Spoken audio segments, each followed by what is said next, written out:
Hey, what's up? It's Tim from Great Assistant. We're going to talk about what the Kolbe Index is. Here's what you're going to learn today. You're going to learn about what the Kolbe Index is, what a Kolbe score is, how to understand your Kolbe score, common ways to use the Kolbe Index, and some pro tips I've come across from doing hundreds and hundreds of assessments for individuals in teams across America and Canada. So I'm Tim Francis. I'm the CEO of a company called Great Assistant. We help entrepreneurs get an executive assistant that's domestic in the US or Canada and typically a direct hire. I've helped do over hundreds of Kolbe assessments for individuals, typically in a work setting. I've worked with hundreds of entrepreneurs to better understand themselves as well. I've also done group assessments of upwards of 99 people. So we get a Kolbe Index for all 99 people and then see how they all interact together. And I've actually spent over $100,000 just buying those assessments that are like $59 a piece. That's a lot of assessments that we've purchased. We, in fact, use the Kolbe assessment with every single entrepreneur that we work with and every single assistant that we help hire to help make sure that they are a great fit together. I have staff who's certified to do Kolbe consultations. So if that's something you're interested in, I have folks on my staff who can help you. Let's begin our understanding of Kolbe with a brief story. We call this Candace days and Jimmy days. Moving can typically be extremely stressful for anyone, and especially on a couple, it can be very, very stressful. Jimmy and Candace are actually longtime friends of mine, and they are two of the kindest, most gentle people. It's like if anyone can survive moving together, it's these two because of how calm they are. They're great communicators. And yet they were still having tremendous amounts of stress. They are happily married. They've moved a handful of times within the city and also to other parts of Canada, which is where I'm from originally. I now live in Austin, Texas. And every time they'd move, it just was a very, very stressful experience. So we did a Kolbe session together, the three of us. They each did their Kolbe score. I sat down with them for about an hour and we looked at the results. The results were pretty mind-blowing for me. I could see that Candace and Jimmy were very, very, very different in their Kolbe Index, and that probably explained why they had such challenges on moving. So we'll get more into what all these scores mean in the coming minutes. Just suffice to say that where there's really big differences between two people, oftentimes there's the risk, not the guarantee, but the risk of some kind of conflict or what's called conative conflict. So here we can see Candace in her fact find and follow through. She has high numbers. Jimmy has low numbers. Candace has low numbers in quick start. Jimmy has high numbers in quick start. No wonder they had so much friction when they were moving. So we came up with some strategies. We noticed in her Kolbe score that Candace is very detailed. She's a planner. She likes to prepare in advance. She's very, very methodical. She enjoyed being able to pack boxes just the way she likes, labeling them all very, very methodically. We realized that that was very, very important, all that work. And it was especially important that Candace could do that in the 2 months leading up to a move. And so we called those Candace days, where she'd spend, a few nights a week. She'd spend a couple hours kind of slowly preparing, being very methodical. Those are Candace days. Now we noticed in Jimmy's score that he's kind of the opposite, that he is very, very good at dealing with nonstop curveballs, that he's the kind of person that if things are changing and breaking down, like just kind of water off his back, no big deal. Oh, no problem. We'll just, we'll make it work. We'll make it work. We'll make it work. And moving is full of that, right? Like the actual day of a move, it's like a box gets dropped and something breaks. Someone who's supposed to help you move doesn't show up. There's a flat tire on a pickup truck you were supposed to use. And for Candace, that'd probably make her shut down, just like, just feel so much anxiety. For Jimmy, be like, not a big deal. He just makes things up on the fly. He's very, very, very flexible and improvises just kind of nonstop. So we identified that within the moving process, the actual day before the move and the day of the move, which are full of curveballs, very stressful, very intense, that those days would be the Jimmy days. And like literally the next time they moved, Candace would take the kids, she would go somewhere else, and Jimmy would be the one who would do the day before and the day of. And they'd be very full, long days, but Jimmy would be able to handle it. And actually those days were not super stressful for him because for him, He's very comfortable with that. His brain just works that way, which is different than how Candace's brain works. So you can see that by getting to know their Kolbe scores, they got to see where they naturally really had a lot of energy and naturally were really effective. And all they did was just rearrange the moving process. Instead of both of them being involved the whole way through, they went 90 degrees like this and kind of teased apart the roles. And the next time they moved, it was so much more peaceful and satisfying. So that's a little example of how the Kolbe Index works. So what exactly is the Kolbe Index? It's helpful if we kind of learn what Kolbe isn't. It's not a personality test. It's not an IQ test. Okay, it's something different. So this all comes back to the 3 parts of the mind. These 3 circles represent the 3 parts of the mind. What's in the very middle, this star, is the interaction of all 3 circles, and that is where we typically shine, are the most effective, feel the most competent, are the most motivated. That's the real sweet spot. So the affective part of the mind, that's where our motivation resides. It's what our goals are, what our personality is. An example of an affective assessment is the Myers-Briggs assessment. So that is a personality test. Kolbe's not in this part of the brain. Second circle is called the cognitive part of the brain. This is the part of our mind that's responsible for reading, writing, arithmetic, reasoning. For example, an IQ test is an example of a cognitive measure. So is an MCAT, an LSAT, a GMAT, anything to get into law school, med school, an MBA program. Those are typically cognitive assessments as well. This third circle right here, which is the conative assessment, this is what the Kolbe measures. It's what is our working instinct? How do we naturally solve problems and accomplish goals? And the Kolbe Index is here. Now, it's very important to note that the Kolbe Index really only kind of applies, if you will, if we're motivated to do something. So motivation is in the affective part of the brain. And I'll give you a quick example. So, if you were to say, hey, Tim, what's for dinner tonight? I'd probably say, oh, whatever's in the fridge. And you might go like, oh, this guy doesn't seem to be very methodical, or he doesn't really seem to care all that much. Well, that's true, except that I am very motivated by diet, and I already planned my diet with my dietitian, and I actually have a meal delivery service that comes to me, right? So I actually am motivated. I used the skills that I have to find a dietitian, and we made a plan, and now I just do that day in and day out. Now, so that's kind of how sometimes we have to think about all 3 circles, not just any one circle, as to why someone is doing something a particular way. Now, I am a very detail-oriented kind of I'm more like the Candace, not the Jimmy. I'm more methodical. I like to have plans.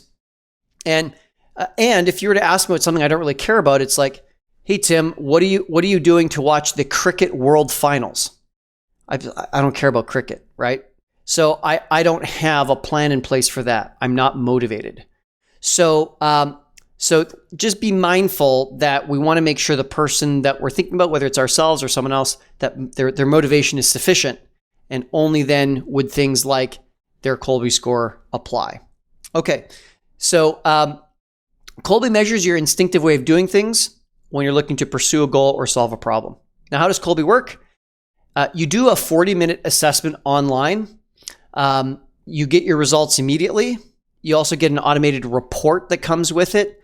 I think that Kolbe is simultaneously one of the most powerful, accurate, effective assessments I've ever seen to help me get better at knowing how I should work, and also knowing how I should work with others if they've done a Kolbe Index and I've done a Kolbe Index, and we can share our results. I would also say that the Kolbe Index is one of the harder indices to kind of be able to intuitively understand what it is, how it works, and what the insights are. And so thankfully, Kolbe has created a certified consultant program. I was certified as a consultant for a handful of years. I now have staff that's certified. So if you're needing some help to understand your report and understand how it applies in your life, you may want to reach out to us, and we can help you better understand your results. Now, it's important to know there's no good score or bad score. It's more about fit. And it's about fit between me and my work, me and another person, even between me and like, what is the phase of a project? So remember how we talked about Candace days and Jimmy days? There's different phases to moving. And so Candace is really well suited for kind of the planning detail phase. Jimmy is better suited for the kind of like the stuff is hitting the fan, curveballs are happening part of the project. So Candace doesn't have a good or bad score. Jimmy doesn't have a good or bad score. It's just about matching what their natural instincts are to the task at hand. Now, I often get the question, does a Kolbe score change? Kolbe is stable in two dimensions. One, across the domains of our life. So from work to family to friends to sports, like I have the same Kolbe across domains. So it's stable in that sense. And it's also stable in the sense that over a lifespan, a Kolbe score is going to be stable. If I do the Kolbe score 5 years ago and I do it today and I do it in 5 years from now, even in 20 years from now, my Kolbe index is going to be pretty much the same. And I know this is true for me too, because I have done it twice. And the second time that I did it, my result was different by like 1 point, maybe in a couple areas, which is it's not a statistically significant difference. It's effectively the exact same result. So the points might be slightly different, but I'm sure the insights, like with like 95% likelihood, are going to be exactly the same. Now, Kolbe is broken up in the following way, or let's say it's designed in the following way. There's 4 modes and there's 3 zones. So these are the 4 modes: fact finder, follow through, quick start, and implementer. I'll explain all those in a minute. And then we have the 3 modes, which we'll talk about in a moment. So first, let's talk about our 4 different modes. We've got fact finder, which is the red bar here, the first one. And that is how you gather and share information. Someone who's higher fact finder is going to have a high instinct to notice fine details. They're going to want as many specifics as possible. They're going to want to know what's worked in the past. They get a lot of their innovation from looking at what's worked for other people, what's worked in the past. And that's a great strength of a high fact finder. If someone's a lower number in fact finder, that can also be a strength. They're going to be someone who can operate with very little information, which sometimes is the reality. If we're starting a new project or a new business, low information, there may not be a lot of information available. And they can be really good at like really pushing to get like what's just the bottom line here so that we can summarize and keep moving. Follow through, this is the second of the 4 bars. This is how you organize and design work. If a person is higher follow through, they really have an instinct to close loops, create structure, create efficient systems and processes, finding patterns, and organizing things. Oftentimes, the executive assistants that we hire are going to be high follow through, and especially important that they're higher follow through than their entrepreneur. So that they're kind of like catching everything that the entrepreneur is throwing their way. And rather than the other way around, where the entrepreneur feels like they have to kind of like clean up after the assistant. That's not what we want. We want the assistant to be cleaning up after the entrepreneur. So follow through energy is very, very important for that. Now, that being said, if someone is a lower number in follow through, that can be a great strength too. If we're in a situation where we got to find some shortcuts, we need to like move quickly, we can't be burdened by too many steps or systems, which is often the case in the beginning of a project or a business, then having a lower follow through number can be very, very, very good. Whereas later in a business, when it's a little bit more mature and we need systems and processes and order and rhythm, typically we need more follow through energy on the team. Quick start. This is how you deal with risk and uncertainty. It's an instinctive need to improvise, try new things, and actually learn by doing. So if someone's high quick start, they're in that 7 through 10 range, then they're going to be fantastic at experimenting to see what happens. They literally learn by doing. If you were to give them a big instruction manual and say, study this, they'd say, can I just go do the thing and see what works and what doesn't, what breaks, what doesn't? And I'm going to learn that way. That it's like literally a learning style as well. Now, learning is a cognitive activity, but quick starts typically enjoy that kind of like lived experience, if you will. Now, it doesn't mean that a low quick start is bad. Oftentimes when we get into matters that require a lot of like rinse, wash, repeat work, a lower quick start can be very, very good at stabilizing the situation. Oftentimes a business will start with tons of ideas and lots of different things, and we're trying this and we're trying that because we don't know what really works yet. But at some point, the business figures out, oh, we're really good at getting customers when we do public speaking or on Amazon or something like that. And once that's kind of figured out, it's actually detrimental to the business to put time, energy, and money towards starting all kinds of new different things. If we really want to see financial performance from this company, we really need to double down on what we figured out works. And we just need to turn that crank over and over and over again. And that's where we really benefit from having stabilizers in the business who can create that sense of like doing what's worked over and over and over again. Okay, this is the fourth of the four modes. This is what's called implementer. I think this is the single most confusing part of the Kolbe Index is the word implementer. Most people, when they see implementer, they think, oh, does that mean that I implement my plans or not, right? Am I an action taker or am I not? When in fact, that's not at all the case. In fact, if we were to say, do you follow through on your plans? That would be follow through. And are you an action taker? That might be related to quick start, maybe. But either way, it has nothing to do with implementer. Implementer is, do you use implements when you're solving a problem or accomplishing a goal? What is an implement? An implement could be a hammer. It could be a scalpel. It could be a big backhoe that moves dirt, right?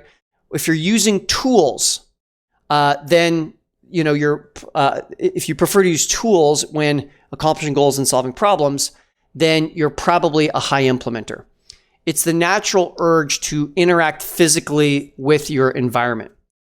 People who are in the trades, like painters and plumbers, are typically very high implementer, as is like a surgeon. A surgeon uses implements, or a veterinarian. They're interacting with the horse or the dog, right? There's a physical interaction. And that's great in those situations. It can be a strength, though, to be lower number in implementer as well. For example, if someone is a family doctor, they're kind of in their head. They're not typically touching you all that much. They're typically not pulling out a scalpel in a examination room. They're typically asking you questions, which they're going through the flow chart in their head of like, okay, what are the symptoms here? And then when they give you a solution, what do they hand you? They typically hand you a piece of paper, and that's going to be a referral to a specialist, or it's going to be a prescription to go pick up some medication, right? Or think about a doctor who might be a psychologist, right? Again, there's nothing physical happening here. They're more so thinking about your situation. They're helping you explore your thoughts and feelings. That's a different kind of doctor, right? And they're typically going to be low implementer. Okay, so there's strengths in all of the four modes, and it's just a matter of matching where you are with what you're looking to do. So I've kind of touched on this a little bit already. We've got these three zones. So if these are our four modes right here, the different colors, the kind of tubes, vertical, then we also have our three zones, which is kind of like the horizontal slices. So 1 through 3 is counteract, just like that. 4 through 6 is react, and 7 through 10 is initiate. So on this particular Kolbe score, you can see it's an 8642. You can see that this person is an initiator, 7 through 10, when it comes to fact finder. So when they're looking to solve a problem or accomplish a goal, they're typically going to start by looking for all the details, what's worked in the past, why we're doing this, what's the contextual information. Now, this exact same person, we can see that they're a 4 through 6 in both follow through and quick start. So what that means is they can kind of go either way. They're more in the middle of the road. And we can see that this person is actually a counteract in implementer. So they're actually going to actively prevent too much like going into the physical world or using physical tools. They're more so going to be conceptual in their mind, maybe X's and O's on a whiteboard. They're going to be much more conceptual than physical world. So those are the three zones. And as mentioned, there are, it's just a matter of combining the modes and zones to understand.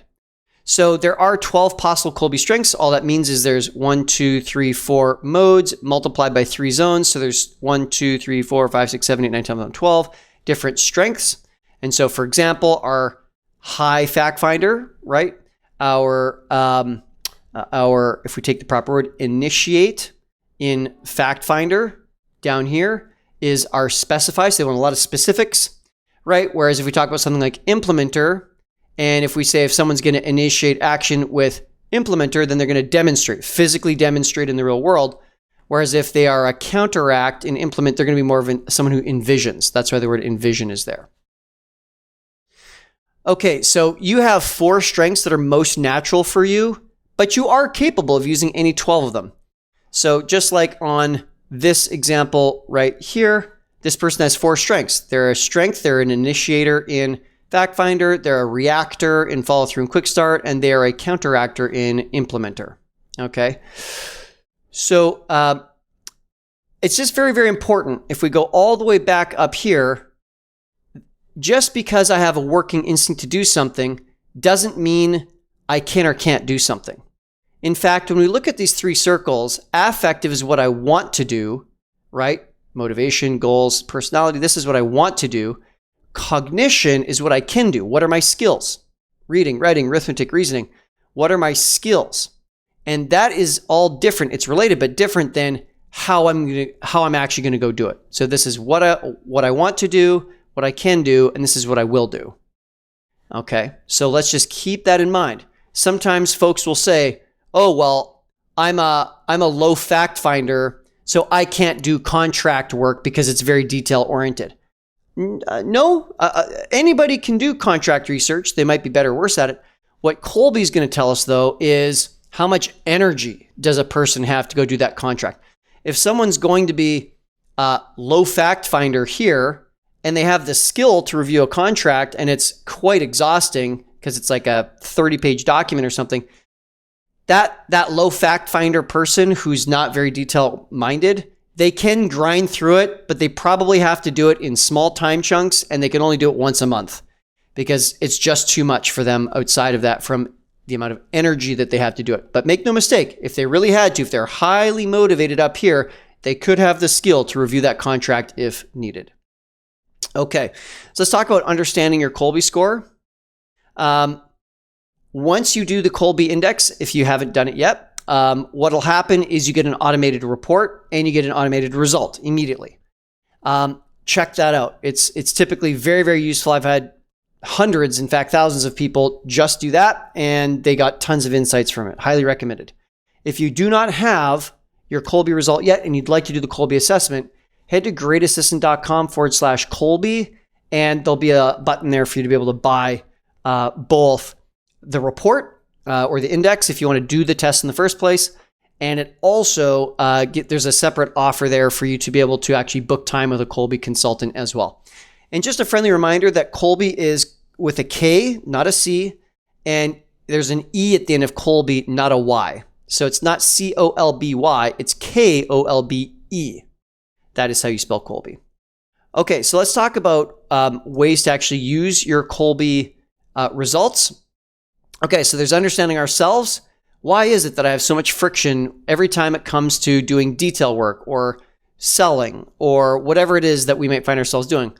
Where I just know I have this friction, I don't know why. Well, let's investigate. Let's look at your Kolbe result. That probably tells me a lot why I really dislike doing certain kinds of work and why I really thrive in doing other kind of work. Secondly, once we have our Kolbe result, if there's someone else who's important to us in our life, could be a coworker or a spouse or a teammate of some kind, maybe a boss or maybe someone you're managing like an assistant, get their Kolbe A index, get your Kolbe A index, talk to a certified consultant, and have the consultant run what's called an A to A report. And it'll compare your 2 A reports. It'll show you where you're likely to have some conative strain between the 2 of you. And it also gives you some strategies of how to manage for those moments where there might be some friction. Another way to use your Kolbe Index is to actually help you get better at choosing what you work on and how you work on it. So I gave you the example of someone who's low fact finder. They're not about the details. How can they go about doing contract review? What would have to be true that they could be effective at it? Well, if they're low fact finder and they're not a details person, maybe I need to pair them up with someone who is high fact finder, who can do all the research and come up with the summary. And then they can just show that summary to the person who's low fact finder. Or maybe I say to the low fact finder person, grab that contract, put it in ChatGPT, and say to ChatGPT, please summarize this so that I get just the essentials. And from there, maybe that really helps them to go from a high fact finder situation into a low fact finder digestible situation for themselves. It also helps us to better interact with others that we work with. So let's say that low fact finder person is getting a 10-page report from a teammate. Instead of being like, oh my God, so much detail, I'm drowning in all this detail, I dislike it. What that low fact finder person could say would just be to say, hey, thank you for this 10-page report. I really appreciate all the time and energy that you put into this. Would you be willing to now summarize and put a 1-page executive summary on the top so that I can read that? So do you see how that's like a conative bridge? That's not a Kolbe term. I made that term up. A conative bridge between the two people. And so because they have sensitivity of their respective Kolbe scores, they know what to ask for so that, again, there's just less and less friction in their day-to-day. Likewise, if someone is a really like make it up on the fly kind of person and they really need the freedom to be able to try different things, then maybe they're best to be working in a business where they're constantly inventing new products, or maybe they are best suited for the beginning of businesses when they're just kind of having to make things up on the fly, but maybe they're less suited for refining things and creating systems. And so maybe if there's two business partners, for example, one's more like the innovative type and the other is more the operational type, then perhaps they reorganize their work so that one focuses on like R&D and the other perhaps focuses more so on ops and systems. So it just allows us to better interact with the people that we work with. Okay, so I've got 3 great pro tips for you. This has come from the thousands of assessments that I've purchased and sent to people, the hundreds of sessions that I've done. And actually, my team at Great Assistant, we've now hired over 700 executive assistants, and we've used the Kolbe Index for every single one of those entrepreneurs and every single one of those assistants. So, oh my word, we have done actually thousands of reps with the Kolbe Index. And these are 3 of my top pro tips based on all that experience. The first is take a stand. The second is conation is not character. And the third is what I call Kolbe verbal judo. Again, that's not a Kolbe certified bit of terminology. I made up that term, Kolbe verbal judo. It just seems kind of fun and seems like accurate. Once you see it, I think you'll agree. So when I say take a stand, this is what I mean. It's important that you take a stand for your conative instincts while not dragging the world through your conative instincts. So let's say that you are a high fact finder person. Let's say you're a high fact finder person. So just ignore this example right here. Ignore this example for right now. We already talked about that executive summary example. So ignore that. Let's say that you are a high fact finder person. You go into a meeting and people are talking and they seem to be going really quickly and there's things you don't understand.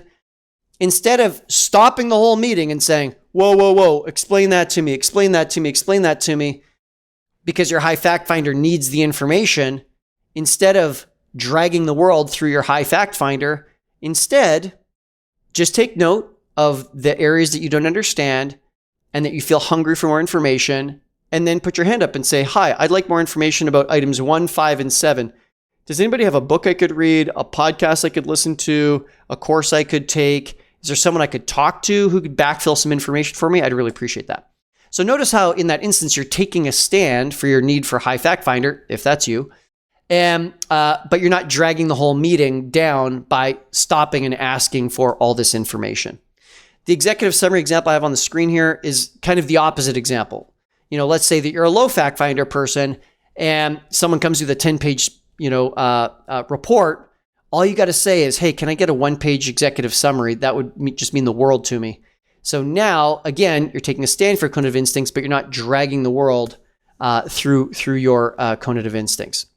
Okay, pro tip number 2, conation is not character. So remember Candace and Jimmy? Remember how Candace and Jimmy had very different conative instincts, very different Kolbe scores. Candace is the methodical, detail-oriented one. Jimmy is the make-it-up-on-the-fly guy, right? And now, if they didn't know what their Kolbe scores were, and they didn't realize that it was just a conative difference, then Candace could have mistakenly judged Jimmy and judged his character and said, Jimmy is an absolutely reckless, irresponsible fool because he's so kind of laissez-faire and he just leaves things to the last minute. He makes things up on the fly. Like, I can't trust this guy. He's reckless. That would be a character judgment. Well, actually, it's not that Jimmy is reckless. It's just that his brain operates different and he's just very effective at making things up on the fly. And so whatever curveballs come his way, no problem. We got this, right? Now, on the flip side, Jimmy could have called Candace suffocating for being so hyper methodical and detail obsessed. Like, oh my God, do we really need to have matching boxes with the same felt pen and different colored stickies on different boxes? Like, this is insufferable, right? He could have judged her character as being suffocating, but in fact, it's just that her brain works different. She just has a different Kolbe score. And so by realizing it's just a difference of how their brains work and reorganizing how they do the work, they were actually both able to avoid the character judgment and instead reorganize the work so that they both get to enjoy all the best parts of each other's cognitive instincts and really backfill each other so that they could create synergy between the two instead of conflict. Okay, my third and final tip for you, I call this Kolbe Verbal Judo. Again, that's not a Kolbe official term. I made that up, the Kolbe Verbal Judo term. And this table is so helpful to me. Now, what it is it's our 4 modes. So we've got fact finder, follow through, quick start, implementer. And these are all little snippets of words that you can say if you need to trigger someone else's brain or even your own brain. If you're looking in the mirror saying, I'm really struggling here, and it can unlock ourselves and others so that they can perform at a higher level. So let's say, for example, I am someone who I'm really feeling like the situation just has too much fact-finding happening. Maybe I'm talking to a fact-finding team member. They're hitting me with a ton of different details where the meeting's slowing down. Everything's getting bogged down. I can just look at this little table and just note it says not enough, right? So these are questions I can ask when there is not enough preventing fact finder. So we have a bit of a double negative here. If there's not enough preventing fact finder, i.e. there's too much fact finding happening, then I can ask these questions. Hey, is there a way to summarize? What are the key points? How do we cut through the confusion? In general terms, what are the issues? Okay. Now, on the flip side, let's say that I'm in a situation that, it's like a high stakes situation. We got to get this decision right. And so if there's not enough initiating fact finder, so if there's not enough fact finding happening, here's some questions I can ask. For example, hey, what are the pros and cons of this? What's the top priority? What does the research show? Where do we go for expertise? Okay. Now, this one's not on the table, but another great prompt I heard is if someone's really high fact finder and you're in the middle of a meeting, you say, hey, Doug, what's your opinion? Well, if he's a very precise person, he might say, well, I can't tell you. There's no way for me to come up with an answer.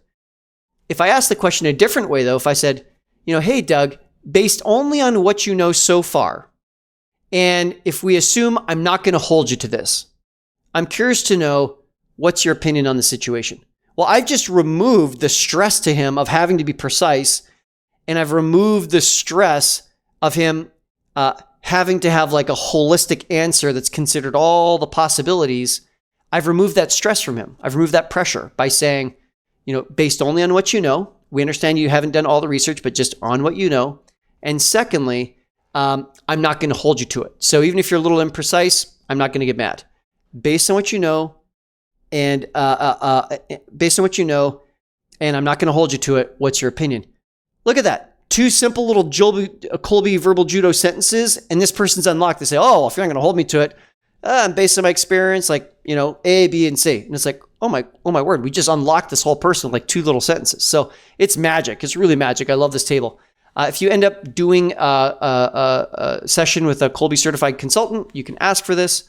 And if you do it with my team, with my certified consultants, then we would be more than happy to forward this on to you. Now, just to be super, super clear, both the purposes of this training and also if you ever do get a hold of this right here, this is protected intellectual property. This belongs to the Kolbe Corporation.